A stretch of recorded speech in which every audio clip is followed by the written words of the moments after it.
2020 టైంలో బాక్సాఫీస్ దగ్గర భీష్మ సినిమాతో బ్లాక్ బస్టర్ హిట్ ను సొంతం చేసుకున్న తర్వాత టైంలో వరుసపెట్టి నిరాశ కలిగించే సినిమాలతో ఫ్లాప్స్ ను సొంతం చేసుకుంటూ వస్తున్న యూత్ స్టార్ నితిన్ నటించిన లేటెస్ట్ మూవీ రాబిన్ హుడ్ సినిమాతో కంబ్యాక్ ను ఎక్స్పెక్ట్ చేశాడు. కానీ ఓపెనింగ్స్ పరంగా ఏమాత్రం బాక్సాఫీస్ దగ్గర ఇంపాక్ట్ ను చూపించలేకపోయిన ఈ సినిమా మొదటి రోజు కలెక్షన్ల పరంగా కేవలం 1.61 కోట్ల రేంజ్ లోనే షేర్ ఓపెనింగ్స్ ని సాధించగా పెద్దగా ఇంపాక్ట్ ను చూపించలేకపోయింది. రీసెంట్ నితిన్ మూవీస్ లో మొదటి రోజు కలెక్షన్ల పరంగా ఒక్కో సినిమా కలెక్షన్లు తగ్గుముఖం పడుతూ రాగా లాస్ట్ మూవీ ఎక్స్ట్రాడినరీ మ్యాన్ తన కెరీర్ లో రీసెంట్ టైంలో లోవెస్ట్ ఓపెనింగ్స్ ని అందుకుంటే ఇప్పుడు robin hood movie second lowest openings ని అందుకుంది. అది కూడా ఎక్స్ట్రాడినరీ ప్రమోషన్స్ ను జరుపుకున్న తర్వాత కూడా ఇలాంటి ఓపెనింగ్స్ ని అందుకోవడం విచారకరమనే చెప్పాలి.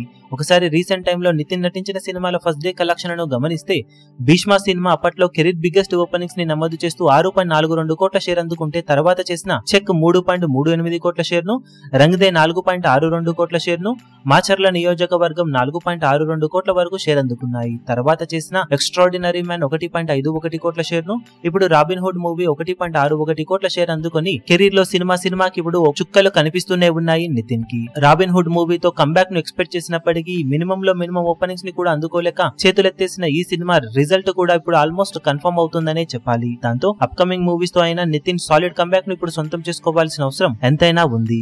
ఈ వీడియో మీకు నచ్చినట్లయితే లైక్ చేయండి, షేర్ చేయండి, ఛానల్ ను సబ్స్క్రైబ్ చేయడం మాత్రం మరవకండి. ఏ చిన్న అప్డేట్ ను మిస్ అవ్వకూడదు అనుకుంటే బెల్ ఐకాన్ ను ప్రెస్ చేయండి.